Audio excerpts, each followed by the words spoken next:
ನಮಸ್ತೆ ಎಲ್ರಿಗೂ. ಸೊ ಈ ವಿಡಿಯೋಲ್ಲಿ ಈ ವರ್ಷದ ನೀಟ್ ಕಟ್ ಆಫ್ ಯಾವ ರೇಂಜಿಗೆ ನಿಂತ್ಕೋಬೋದು ಅಂತ ಒಂದು ಡೀಪರ್ ಲೆವೆಲಲ್ಲಿ ಅನಾಲಿಸಿಸ್ ಮಾಡೋಣ ಅಂತ. ಯಾಕಂದರೆ ನಾನು ಸುಮಾರಷ್ಟು ವೀಡಿಯೋಗಳು ನೋಡಿದೆ ಯೂಟ್ಯೂಬಲ್ಲಿ, ಆಲ್ಮೋಸ್ಟ್ ಎಲ್ಲ ಪಾಪ್ಯುಲರ್ ಚಾನೆಲ್ಸಲ್ಲಿ ನೋಡಿದೆ.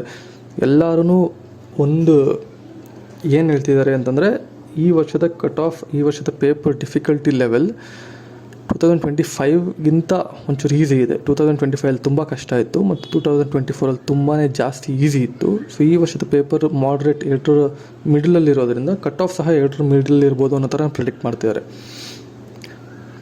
ಬಟ್ ನನ್ನ ಅನಾಲಿಸಿಸ್ ಪ್ರಕಾರ ಈ ವರ್ಷದ ಕಟ್ ಆಫ್ ತುಂಬಾ ಡಿಫ್ರೆಂಟ್ ಆಗಿರುತ್ತೆ. ಆ್ಯಂಡ್ ಅದು ಬರೀ ಒಂದು ಡಿಫಿಕಲ್ಟಿ ಲೆವೆಲ್ ಮೇಲೆ ಮಾತ್ರ ಡಿಪೆಂಡ್ ಆಗಲ್ಲ ಅಂತ. ಸೊ ಅದಕ್ಕೋಸ್ಕರ ಈ ವಿಡಿಯೋಲಿ ಯಾವ ರೀತಿ ಕಟ್ ಆಫ್ ನಿಂತ್ಕೋಬೋದು ಈ ವರ್ಷದಲ್ಲಿ ಅಂತ ಪ್ರೆಡಿಕ್ಟ್ ಮಾಡೋದಕ್ಕೋಸ್ಕರ ಒಂದು ಸಣ್ಣ ಗ್ರಾಫ್ ಹಾಕ್ಕೊಂಡಿದ್ದೀನಿ. ಈ ಗ್ರಾಫ್ ಏನು ಅಂತಂದರೆ, ಇಲ್ಲಿ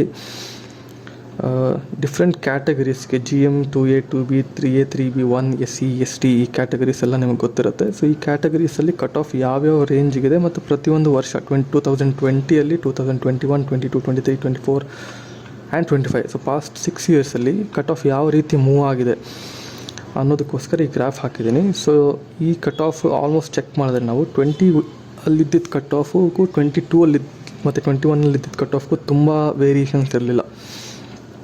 ಆಲ್ಮೋಸ್ಟ್ ಎಲ್ಲ ಕ್ಯಾಟಗರಿಯಲ್ಲೂ ಒಂದು ಮೈನರ್ ಡಿಫ್ರೆನ್ಸ್ ಮಾತ್ರ ಇತ್ತು. ಒಂಚೂರು ಮೇಲಾಗಿದೆ, ಒಂಚೂರು ಕೆಳಗಡೆ ಆಗಿದೆ. ಆಲ್ಮೋಸ್ಟ್ ನೋಡಿದ್ರೆ ಇದರಲ್ಲಿ ಒಂಚೂರು ಕಡಿಮೆನೇ ಆಗಿದೆ ಫ್ರಮ್ 21 to 22 ಪ್ರತಿ ವರ್ಷ. ಬಟ್ ಆಫ್ಟರ್ 22 ಇಲ್ಲಿ ನೋಡಿದ್ರೆ 23ಗೆ ಮತ್ತು 24ಗೆ ಕಟ್ ಆಫ್ ತುಂಬಾ ಜಾಸ್ತಿ ಆಗಿದೆ. ಆಲ್ಮೋಸ್ಟ್ ಇಲ್ಲಿ ಜನರಲ್ಗೆ ಚೆಕ್ ಮಾಡೋದಾದರೆ 500ಇಂದ 600ವರೆಗೂ ಆಲ್ಮೋಸ್ಟ್ 100 ಮಾರ್ಕ್ಸ್ ಜಂಪ್ ಆಗಿದೆ. ಆಲ್ಮೋಸ್ಟ್ ಎವ್ರಿ ಕ್ಯಾಟಗರಿ ಹತ್ತಿರ 100 ಮಾರ್ಕ್ಸ್ ತನಕ ಜಂಪ್ ಆಗಿದೆ. ಸೊ ಈ ಥರ ಜಂಪ್ ಆಗ್ತಿರೋದು 2025ಅಲ್ಲಿ ಯಾಕೆ ಕಡಿಮೆ ಆಯಿತು ಅಂತಂದರೆ, ಪೇಪರ್ನ ಡಿಫಿಕಲ್ಟಿ ಲೆವೆಲ್ ತುಂಬಾ ಜಾಸ್ತಿ ಇದ್ದಿದ್ದರಿಂದ ಈ ಮಟ್ಟಕ್ಕೆ ಕೆಳಗಡೆ ಬಂದಿದೆ. ಸೊ ಈ ವರ್ಷದ ಪೇಪರ್ ಡಿಫಿಕಲ್ಟಿ ಲೆವೆಲ್ 24-25 ಮಧ್ಯದಲ್ಲಿರೋದ್ರಿಂದ ಈ 24 ಆ್ಯಂಡ್ 25 ಮಧ್ಯದಲ್ಲಿ ಕಟ್ ಆಫ್ ನಿಂತ್ಕೋಬೋದು ಅನ್ನೋ ಥರ ಪ್ರಿಡಿಕ್ಟ್ ಆಗ್ತಿದೆ. ಬಟ್ ಅದಕ್ಕಿಂತ ಮುಖ್ಯವಾಗಿ ಬರೀ ಕಟ್ ಆಫ್ ಅನ್ನೋದು ಬರೀ ಒಂದು ಪೇಪರ್ನ ಡಿಫಿಕಲ್ಟಿ ಲೆವೆಲ್ ಮೇಲೆ ನಿಂತ್ಕೊಳ್ಳಲ್ಲ. ಅದ್ರ ಮೇಲೆ ಇನ್ನೂ ಬೇಕಾದಷ್ಟು ಪ್ಯಾರಾಮೀಟರ್ಸ್ ಆ್ಯಡ್ ಆಗುತ್ತೆ, ಬೇಕಾದಷ್ಟು ಕಂಡೀಷನ್ಸ್ ಆ್ಯಡ್ ಆಗುತ್ತೆ. ಅದನ್ನೆಲ್ಲನೂ ನಾವು ಲೆಕ್ಕಕ್ಕೆ ತಗೊಂಡೇ ಕಟ್ ಆಫ್ನ ಪ್ರಿಡಿಕ್ಟ್ ಮಾಡಬೇಕು. ಸೊ ಇಲ್ಲಿ ಈಗೊಂದು ಗ್ರಾಫ್ಗೋಸ್ಕರ ನಾನು ಇಲ್ಲಿ ಸ್ಕೋರ್ಸ್ ಇಲ್ಲಿ ಹಾಕ್ಕೊಂಡಿದ್ದೀನಿ. ಸೊ ಈ ಸ್ಕೋರ್ಸ್ ಮೇಲೇ ಆ ಗ್ರಾಫ್ ಜನರೇಟ್ ಆಗಿರೋದು. ಸೊ ಇಲ್ಲಿ ನಾವು ನೋಡೋದಾದರೆ ಇದು ರೌಂಡ್ 2 ತೊಗೊಂಡಿದ್ದೀನಿ, ಎಕ್ಸೆಪ್ಟ್ ಫಾರ್ 2023 ರೌಂಡ್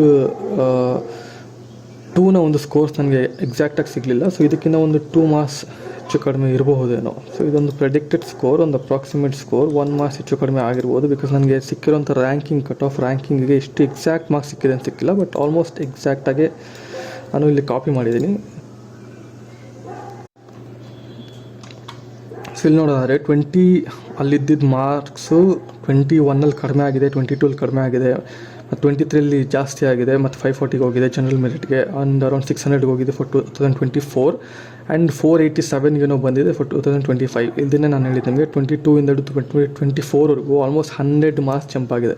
ಇಲ್ಲಿ ನೋಡೋದಾದರೆ ಆಲ್ಮೋಸ್ಟ್ ಪ್ರತಿಯೊಂದು ಕ್ಯಾಟಗರಿಗೆ ಹತ್ತಿರ 90 to 100 ಮಾರ್ಕ್ಸ್ ಶಿಫ್ಟ್ ಆಗಿದೆ. So this is because of the difficulty level ಅಂತ ನಾವು ಈಸಿಯಾಗಿ ಪ್ರಿಡಿಕ್ಟ್ ಮಾಡ್ಬೋದು. ಬಟ್ ಇಲ್ಲಿ ಇನ್ನೊಂದು ನಾವು 2026ನ ಪ್ರಿಡಿಕ್ಟ್ ಮಾಡುವಾಗ ಇಲ್ಲಿ ಬರೀ ಡಿಫಿಕಲ್ಟಿ ಲೆವೆಲ್ ಮಾತ್ರ ಕನ್ಸಿಡರ್ ಮಾಡೋದಕ್ಕಾಗಲ್ಲ. ಇಲ್ಲಿ ನಾವು ಸ್ಟೂಡೆಂಟ್ಸ್ನ ಪ್ರಿಪರೇಷನ್ ಲೆವೆಲ್ ಕನ್ಸಿಡರ್ ಮಾಡಬೇಕಾಗುತ್ತೆ. ಸ್ಟೂಡೆಂಟ್ಸ್ ಯಾವ ರೇಂಜಿಗೆ ಪ್ರಿಪೇರ್ ಆಗಿದ್ದಾರೆ, ಯಾವ ರೇಂಜಿಗೆ ರಿಸಲ್ಟ್ಸ್ ಬರ್ತಿದೆ, ಯಾವ ರೇಂಜಿಗೆ ಒಪಿನಿಯನ್ಸ್ ಬರ್ತಿದೆ ಅಂತ. ಸೊ ಈ ವರ್ಷದ ಒಂದು ಕಟ್ ಆಫ್ ಬಯಾಲಜಿ ತುಂಬಾ ಲೆಂದಿ ಆಗಿತ್ತು, ಬಟ್ NCERT ಬೇಸ್ಡೇ ಇತ್ತು ಅಂತಲೇ ತುಂಬ ಜನ ಪ್ರಿಡಿಕ್ಟ್ ಮಾಡ್ತಿದ್ದಾರೆ. ಸೊ ವಿತ್ ದ್ಯಾಟ್ ಇನ್ನೊಂದು ನಾವೇನು ತಿಳ್ಕೊಬೇಕು ಅಂತಂದರೆ, ಈ ವರ್ಷದ ಒಂದು ಸ್ಟೂಡೆಂಟ್ಸ್ ರಿಯಾಕ್ಷನ್ ಪ್ರಕಾರ ಫಿಸಿಕ್ಸ್ ಒಂಚೂರು ಮಾಡ್ರೇಟ್ ಟು ಟಫ್ ಇತ್ತು, ಕೆಮಿಸ್ಟ್ರಿ ಮಾಡ್ರೇಟ್ ಆಗಿತ್ತು, ಮತ್ತು ಬಯಾಲಜಿ ಈಸಿ ಆಗಿತ್ತು ಬಟ್ ಲೆಂದಿ ಆಗಿತ್ತು ಅಂತ. ಬಟ್ ಇದರ ಪ್ರಕಾರ ನಾವು ನೋಡಬೇಕಾಗಿರೋದು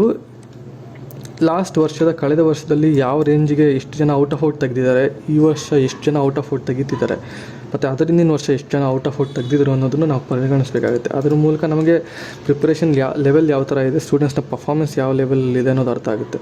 ಸೊ ಇಲ್ಲಿ ನನ್ನ ಒಂದು ಒಪಿನಿಯನ್ ಪ್ರಕಾರ 2024ಅಲ್ಲಿ ಕಟ್ ಆಫ್ ಏಜ್ ಕ್ಯಾಟಗರಿ ಯಾವ ರೇಂಜಿಗೆ ನಿಂತಿತ್ತೋ ಈ ವರ್ಷದ ಕಟ್ ಆಫ್ ಸಹ ಅದೇ ರೇಂಜಿಗೆ ನಿಂತ್ಕೊಳುತ್ತೆ ಅಂತ ಅನಿಸುತ್ತೆ. ಬಿಕಾಸ್ 2023ಅಲ್ಲಿ ಈ ಡೇಟಾ ನೋಡೋದಾದರೆ 2023ಅಲ್ಲಿ ಬರೀ 2 ಔಟ್ ಆಫ್ ಔಟ್ ತೆಗೆದಿದ್ರು. ಓಕೆ, ಆ್ಯಂಡ್ 2024ಅಲ್ಲಿ ಅದು 17 ಮೆಂಬರ್ಸ್ ಆಗಿ ರೈಸ್ ಆಗಿದೆ. 17 ಮೆಂಬರ್ಸ್ ಆಗಿ ಯಾಕೆ ರೈಸ್ ಆಯಿತು ಅಂತಂದರೆ ಅಲ್ಲಿ ಕೋಚಿಂಗ್ ಇವಾಗ ಆಲ್ಮೋಸ್ಟ್ ನಮಗೆ ಗೊತ್ತಿರೋ ಥರ ಲಾಂಗ್ ಟರ್ಮ್ ಬಗ್ಗೆ ತುಂಬ ಜನ ಹೆಸಿಟೇಟ್ ಮಾಡ್ತಿಲ್ಲ. 2 ವರ್ಷ PUC ಮಾಡಿ 1 ವರ್ಷ ಲಾಂಗ್ ಟರ್ಮ್ ತೊಗೊಳೋದಕ್ಕೆ ಯಾರೂ ಹಿಂದೆ ಮುಂದೆ ನೋಡ್ತಿಲ್ಲ.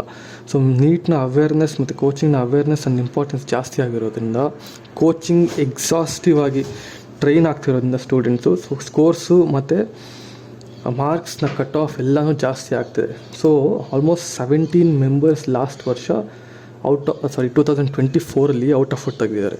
2025 ಯಾರೂ ಔಟ್ ಆಫ್ ಫುಟ್ ತೆಗ್ದಿಲ್ಲ because of the difficulty level of the paper. ಅದರಿಂದನೇ ಕಟ್ ಆಫ್ ಕಡಿಮೆ ಆಯಿತು. ಬಟ್ ಈ ವರ್ಷ ಎಕ್ಸ್ಪೆಕ್ಟೆಡ್ ಏನಿದೆ ಅಂತಂದರೆ, ನಾವು ನ್ಯೂಸಲ್ಲಿ ನೋಡಬೇಕಾದ್ರೆ ಯೂಟ್ಯೂಬಲ್ಲಿ ನೀವು ಚೆಕ್ ಮಾಡ್ಕೋಬೋದು, ಆಕಾಶ್ ಅವರು almost 6 students out of full ತೆಗಿಬೋದು ಅಂತ ಹೇಳಿದ್ದಾರೆ. 720 ಔಟ್ ಆಫ್ 720 ಆ್ಯಂಡ್ ಆ್ಯಲನಲ್ಲಿ ಅರೌಂಡ್ 7 ಮೆಂಬರ್ಸ್ ಆ್ಯಂಡ್ ಬೇರೆ ಇನ್ಸ್ಟಿಟ್ಯೂಟ್ಸಲ್ಲಿ almost 5 members out of full ತೆಗಿಬೋದು ಆರ್ ಇನ್ನೊಂಚೂರು ಹೆಚ್ಚು ಕಡಿಮೆನೂ ಆಗ್ಬೋದು. So at least minimum of 15 members out of full ತೆಗಿತಾರೆ ಈ ವರ್ಷ ಅನ್ನೋದೊಂದು ನ್ಯೂಸ್ ಇದೆ. ಸೊ ಸ್ಟೂಡೆಂಟ್ಸ್ ಅಷ್ಟರ ಮಟ್ಟಕ್ಕೆ ಪರ್ಫಾರ್ಮೆನ್ಸ್ ಮಾಡಿದ್ದಾರೆ ಅಂತಂದರೆ ಪೇಪರ್ ಕ್ರ್ಯಾಕ್ ಮಾಡೋಕ್ಕಾಗದೇ ಇರೋಷ್ಟು ಡಿಫಿಕಲ್ಟ್ ಇತ್ತು ಅಂತ ನಾವು ಅಂದ್ಕೊಳಕ್ಕಾಗಲ್ಲ. ಸೊ 22 ಲಕ್ಷ ಜನ ನೀಟ್ ಬರೆದಿದ್ದಾರೆ ಅಂತಂದರೆ ಅದ್ರಲ್ಲಿ ಟಾಪ್ 1 ಲ್ಯಾಕ್ ಟಾಪ್ 2 ಲ್ಯಾಕ್ನ ಒಪಿನಿಯನ್ ಅಷ್ಟೇ ನಾವು ಕನ್ಸಿಡರ್ ಮಾಡಬೇಕು. ಮಾಡ್ರೇಟ್ ಕೆಮಿಸ್ಟ್ರಿ ಮಾಡ್ರೇಟ್ ಇತ್ತಾ? ಹೌದು. ಫಿಸಿಕ್ಸ್ 2024ಗಿಂತ ಕಷ್ಟ ಇತ್ತಾ? ಹೌದು. ಬಯಾಲಜಿ ಲೆಂದಿ ಆಗಿತ್ತಾ? ಹೌದು. ಬಟ್ ಈ ಒಂದು ಲೆಂದಿ ಆಗಿರೋದು, ಡಿಫಿಕಲ್ಟ್ ಆಗಿರೋದು, ಮಾಡ್ರೇಟ್ ಆಗಿರೋದು ಸ್ಟೂಡೆಂಟ್ನ ಪರ್ಫಾರ್ಮೆನ್ಸ್ಗೆ ಎಫೆಕ್ಟ್ ಮಾಡಿದೆಯಾ? ಇಲ್ಲ. ಸೊ ಇದನ್ನು ನಾವು ಕನ್ಸಿಡರ್ ಮಾಡಬೇಕು. ಸೊ ಈ ವರ್ಷದ ಸ್ಟೂಡೆಂಟ್ಸ್ ಎಲ್ಲರೂ ತುಂಬ ಚೆನ್ನಾಗೇ ಪರ್ಫಾರ್ಮ್ ಮಾಡಿದ್ದಾರೆ. ಆಲ್ಮೋಸ್ಟ್ 550 ರೇಂಜ್ಗೆ ಸಿಕ್ಕಾಪಟ್ಟೆ ಜನ ತೆಗಿತಿದ್ದಾರೆ ಅನ್ನೋಂಥ ಒಂದು ವಿಷಯ ಅದು ನಮಗೂ ಗೊತ್ತಿರೋದು ಆ್ಯಂಡ್ ನ್ಯೂಸಲ್ಲಿ ಯೂಟ್ಯೂಬಲ್ಲಿ ಎಲ್ಲನೂ ಗೊತ್ತಾಗುತ್ತೆ. ಸೊ ಇನ್ನೊಂದು ಎಕ್ಸಾಂಪಲ್, ಕರ್ನಾಟಕದ್ದೇ ಒಂದು ಎಕ್ಸಾಂಪಲ್ ತೊಗೊಬೇಕು ಅಂದರೆ ಇಲ್ಲೊಂದು ಫೋಟೋ ತೋರಿಸಿ ನೋಡಿ.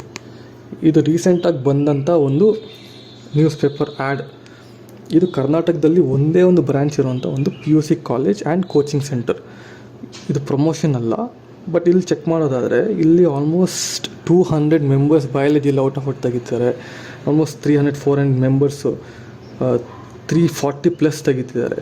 ಆ್ಯಂಡ್ ಓವರಾಲ್ ಇನ್ಸ್ಟಿಟ್ಯೂಟಲ್ಲಿ around 800 members will score more than 600 marks. So ಈ ಒಂದು ಇನ್ಸ್ಟಿಟ್ಯೂಟಲ್ಲೇ 600 ಮಾರ್ಕ್ಸ್ ಗಿಂತ ಜಾಸ್ತಿ ತೆಗಿಯೋರು ಇಷ್ಟು ಜನ ಇದ್ದಾರೆ ಅಂತಂದರೆ ಇಡೀ ಸ್ಟೇಟಲ್ಲಿ ಬೇರೆ ಇನ್ಸ್ಟಿಟ್ಯೂಟ್ಸಲ್ಲಿ, ಬೇರೆ ಕೋಚಿಂಗ್ ಸೆಂಟರ್ಸಲ್ಲಿ, ಬೇರೆ ಕಾಲೇಜಸ್ಸಲ್ಲಿ ಮತ್ತು ಮನೆಯಲ್ಲಿ ಟ್ರೈನ್ ಆಗಿರೋಂಥವರಲ್ಲಿ ಇನ್ನೆಷ್ಟು ಜನ ತೆಗಿಬೋದು ಅನ್ನೋದನ್ನು ನಾವು ಕನ್ಸಿಡರ್ ಮಾಡಬೇಕು. ಸೊ ಇದನ್ನು ಲೆಕ್ಕಕ್ಕಿಟ್ಕೊಂಡು ಈ ಸರಿ ಸ್ಟೂಡೆಂಟ್ಸು ಔಟ್ ಆಫ್ ಔಟ್ ತೆಗಿಯೋ ತನಕ ಪರ್ಫಾರ್ಮ್ ಮಾಡಿದ್ದಾರೆ ಅಂತಂದರೆ ಪೇಪರ್ ಲೆವೆಲ್ ಜಾಸ್ತಿ ಆಗಿದ್ದರೂ ಸಹ 2024ಗಿಂತ ಕಾಂಪಿಟೇಷನ್ ಸಹ ಈಕ್ವಲಿ ಜಾಸ್ತಿ ಆಗಿದೆ ಅಂತ ಅನಿಸುತ್ತೆ. ಸೊ ಅದರ ಪ್ರಕಾರ ನಾನು ಪ್ರೆಡಿಕ್ಟ್ ಮಾಡೋದಾದರೆ ಈ ವರ್ಷದ ಕಟ್ ಆಫ್ ಎಲ್ಲಿಗೆ ನಿಂತ್ಕೊಬೋದು ಅಂತಂದರೆ ಈ ರೇಂಜ್ಗೆ.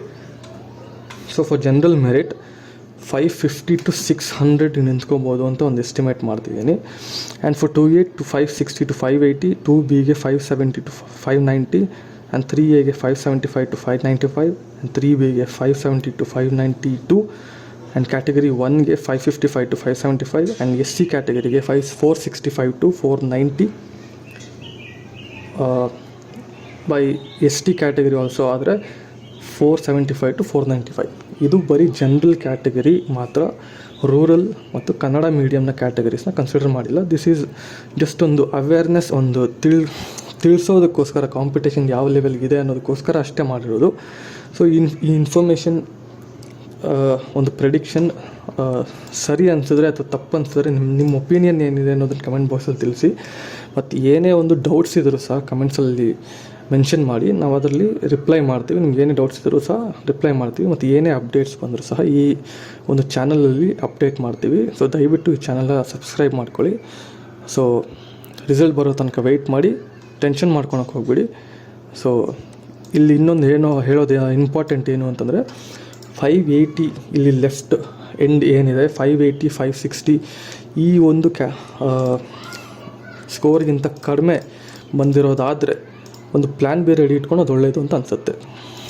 ಸೊ ಇಲ್ಲಿಗೆ ಈ ವಿಡಿಯೋನ ಎಂಡ್ ಮಾಡ್ತಿದ್ದೀನಿ. ಸೊ ಏನೇ ಡೌಟ್ಸ್ ಇದ್ದರೂ ಸಹ ಕಮೆಂಟ್ ಮಾಡಿ, ಈ ವಿಡಿಯೋನ ಲೈಕ್ ಮಾಡಿ.